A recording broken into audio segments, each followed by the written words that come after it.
Welcome to the Alcohol Minimalist Podcast. I am your host, Molly Watts. If you want to change your drinking habits and create a peaceful relationship with alcohol, you're in the right place. This podcast explores the strategies I used to overcome a lifetime of family alcohol abuse, more than 30 years of anxiety and worry about my own drinking, and what felt like an unbreakable daily drinking habit. Becoming an alcohol minimalist means removing excess alcohol from your life so it doesn't remove you from life.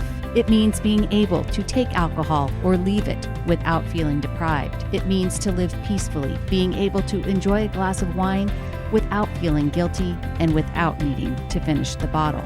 With science on our side, we'll shatter your past patterns and eliminate your excuses. Changing your relationship with alcohol is possible. I'm here to help you do it. Let's start now. Well, hello and welcome or welcome back to the Alcohol Minimalist Podcast. This is Molly Watts, and I am still coming to you from, well, it's kind of a cloudy, foggy, cold Oregon this evening, and there was actually a dusting of snow here this morning. So that was kind of fun. Wish it would have been more, but I'm kind of weird that way. Now we're back to rain again.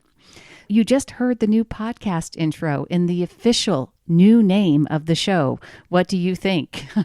If you're wondering, was this Breaking the Bottle Legacy? Yes, and I'm still Molly Watts, and I'm still coming to you from Oregon, and I have changed the name of the show. This is episode number 52, officially 1 year into this podcast. And for the last few months, I've been considering how to hone my message and rebrand the podcast so it's very clear to people what the show is all about. I wanted to connect with people who are looking for content, searching podcasts, and my hope was by branding the podcast in such a way, they would be intrigued by the name and decide to take a listen. That was my goal. I threw out some of the ideas I had for the name for my podcast in my private Facebook group, and the feedback, which is aptly named Alcohol Minimalists, Change Your Drinking Habits, and the feedback was very conclusive. Don't try to be clever with the podcast name, just be specific about who we are. Since the way I include alcohol in my life now is fundamentally a minimalist approach, somewhere along the line this last year, I claimed the tag at Alcohol Minimalist across the social media platforms, and I described myself and my group members as hashtag Alcohol Minimalists. So the group was very solidly in favor of using the Alcohol Minimalist name, and I couldn't disagree, right? The KISS strategy, right? Keep it simple, silly, stupid, whatever you want to say, keep it simple. And that's what I did. This episode, I'm going to look backwards a little bit over the last year and also look forward into next year to give you an idea of how we're going to keep growing together. How can you or are you becoming an alcohol minimalist? So I'm really excited about 2022, and I hope that you'll stay with me to see how this work can not only transform your relationship with alcohol, but truly how it can work in any area of your life where you're consuming something in an attempt to numb or buffer away your emotions. But first, a little housekeeping. I have a prize winner every other week. I give some alcohol minimalist swag away to listeners that have either done one of two things. They have gone on to Amazon and given a review of my book, Breaking the Bottle Legacy, or they've given a review on their favorite podcast platform of the podcast. So you do that, and if you do the book, I can see your name and whatever. If I can see your information clearly on either platform, you don't need to let me know because I just collect all those. And then I do a random drawing. If you're worried at all, just send me a message, send me an email, let me know your reviewer name, and I will put you on the list into the randomizer.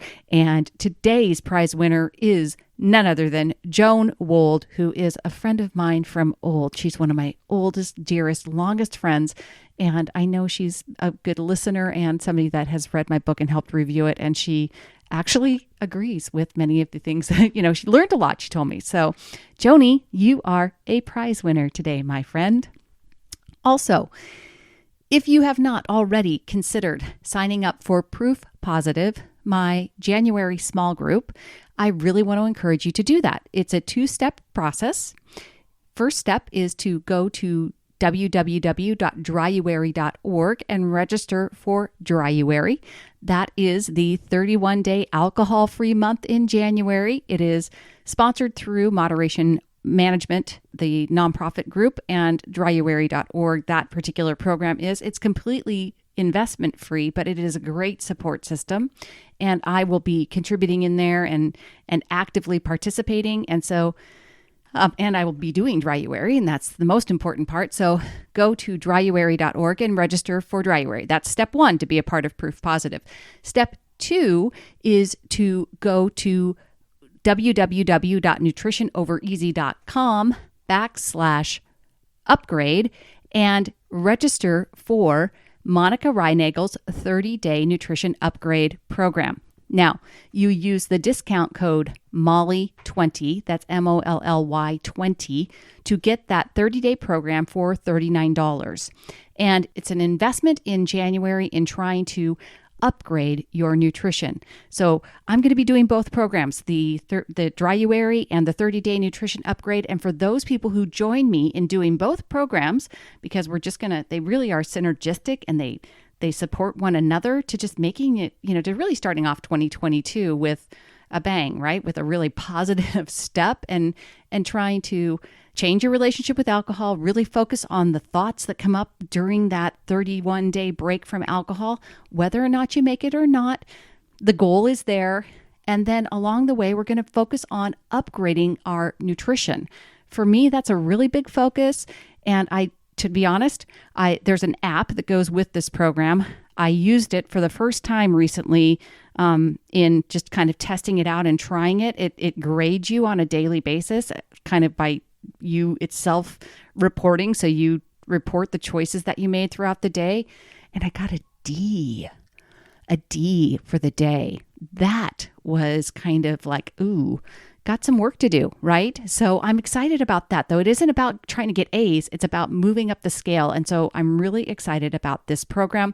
$39. Use the code MOLLY20. When you register for both, you're going to be a part of my small group, Proof Positive.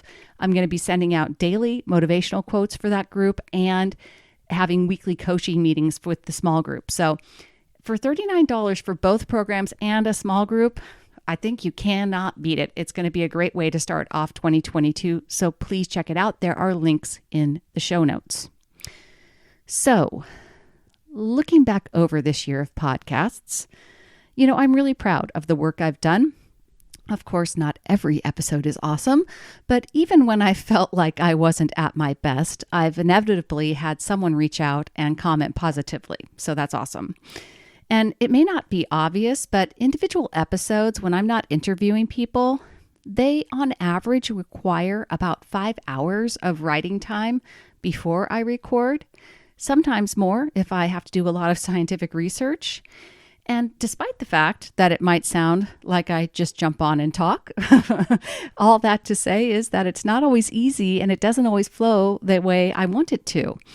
If you've listened to past episodes, you'll hear a few where I literally admit to re-recording it all the way.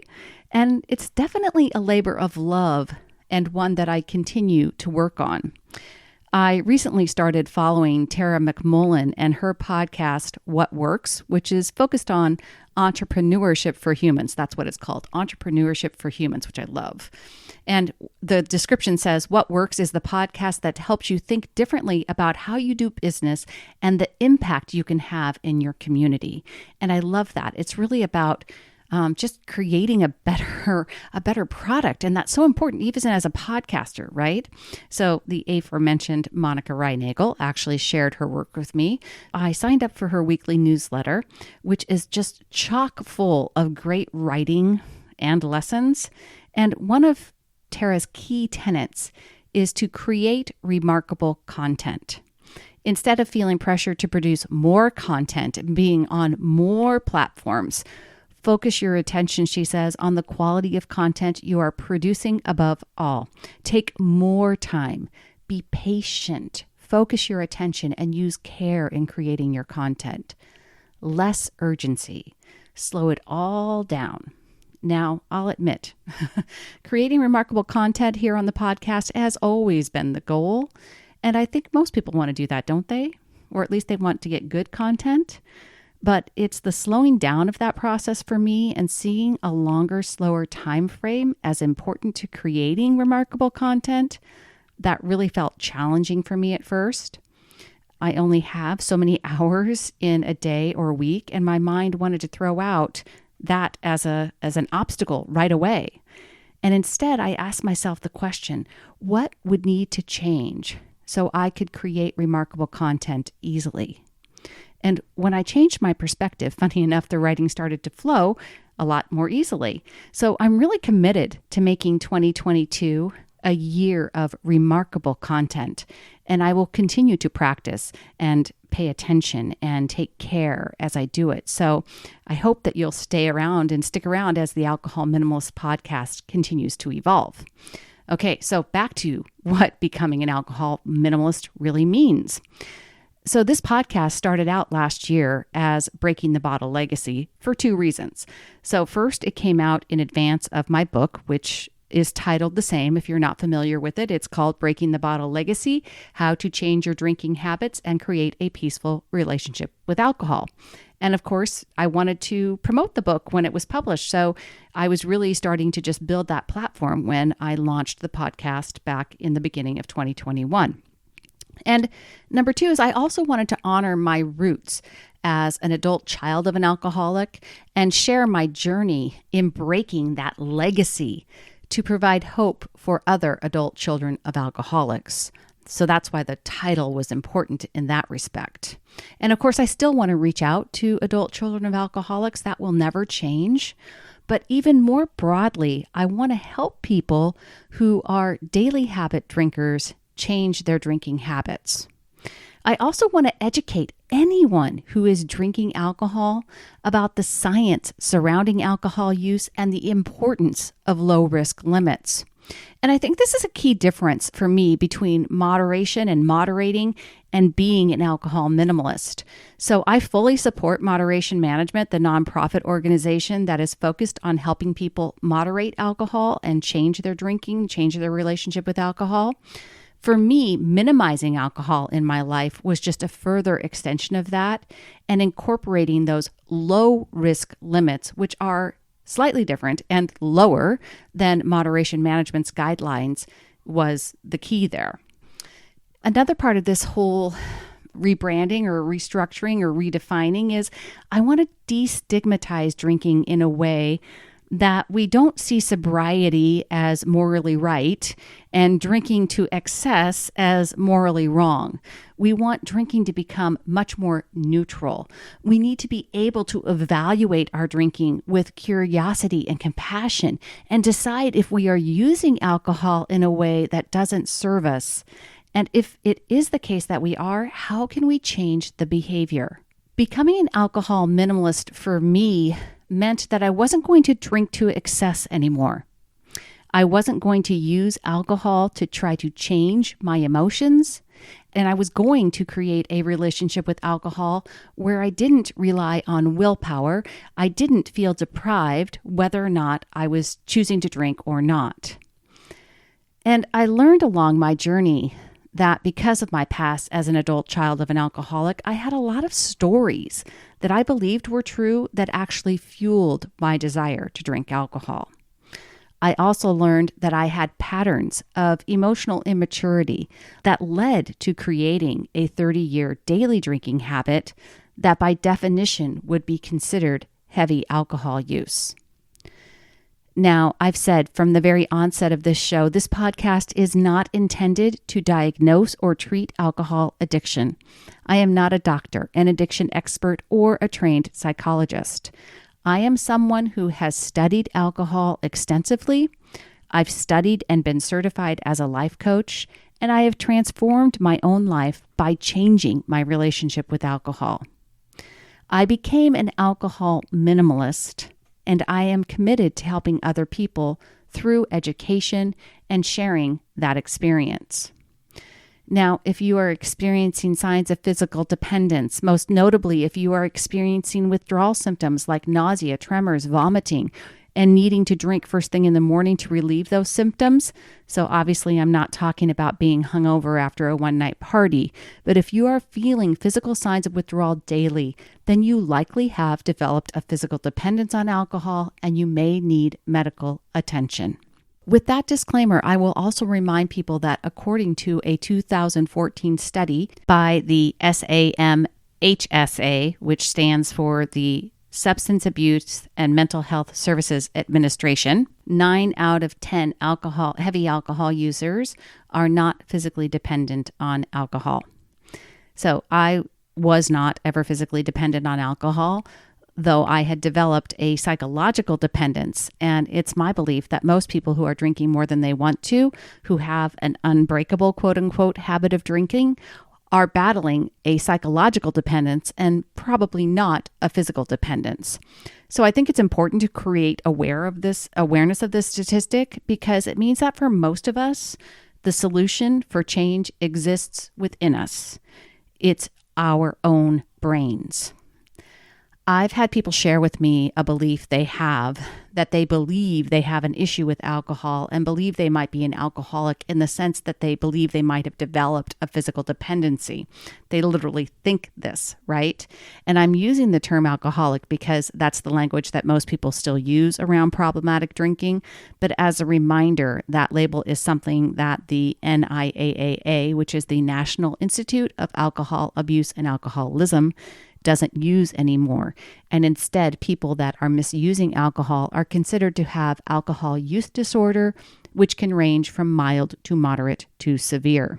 I'm bringing this up because I think that for some people, believing that the problem is physical makes them doubt their ability to change that relationship.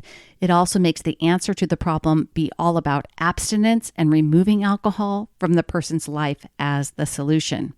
And I want to create awareness about how believing that you're physically dependent on alcohol when you're actually most likely not is probably fueling the feeling that you are powerless to change.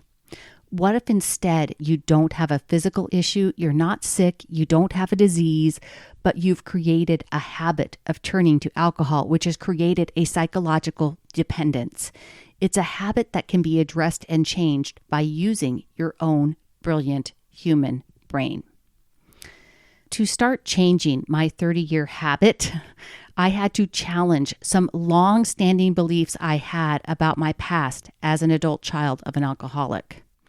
I had to change thoughts I had about my inability to change habits. I had to question my thoughts about my love of beer, about needing to drink every night to relieve stress. I educated myself on neuroscience and on the science of alcohol to start challenging these beliefs that fueled my desire to drink. I learned and applied the tools of self-coaching, tools I used and refined into something I call the behavior map results cycle, to not only help me change my daily drinking, but really help me navigate life and become a better thinker. So I won't go into the behavior map results cycle in detail in this episode, but I will link to episodes number 11 and number 12 of Breaking the Bottle Legacy, where I really introduced this work. And I will also put in a small plug here that I believe the book, Breaking the Bottle Legacy, How to Change Your Drinking Habits, is really a great tool for learning the behavior map results cycle and beginning to implement it. And that book is really now pretty much available everywhere online in terms of books, of ebooks. I've expanded it past Amazon. It's of course on Amazon, and Amazon's where you can get the paperback if you want it that way. But it's now sold now on Apple Books, Google, Barnes & Noble, Kobo, you name it. Links are in the show notes. Just know before you keep listening or decide that this is where you want to go, that becoming an alcohol minimalist isn't just about the number of drinks you're going to have in the week. It means that you are going to have to become willing to experience all of your human emotions And you will need to understand the connection between your thoughts, your feelings, and your actions. And that really is the foundation of your new identity as an alcohol minimalist. In 2022, we'll be diving deeper into emotional buffering. We're going to be relentless in improving our emotional intelligence and creating confidence in our emotional resiliency. I'll continue to interview experts and guests who can expand our understanding of alcohol science, neuroscience, and psychology. And I really hope this year to share stories from some of you, the listeners, who have become alcohol minimalists too, and what that has meant in your lives. As we head into the last 10 days of 2021, I just want to thank you all for being here. For those of you who have been with me this past year as podcast listeners, as members of my private Facebook group, for those of you who are joining me in Proof Positive in January, for those of you who bought the book, who've left a review of either the book or the podcast, for those of you who have taken the time to email me, for all of you who have simply decided to share your valuable time with me. I am so very grateful and humbled by sharing this journey with you. Thank you. Thank you. Thank you. 2022, here come the alcohol minimalists. Choose peace, my friends. Thank you for listening to the Alcohol Minimalist Podcast. This podcast is dedicated to helping you change your drinking habits and to create a peaceful relationship with alcohol. Use something you learned in today's episode and apply it to your life this week. Transformation is possible. You have the power to change your relationship with alcohol now. For more information, please visit me at www.mollywatts.com.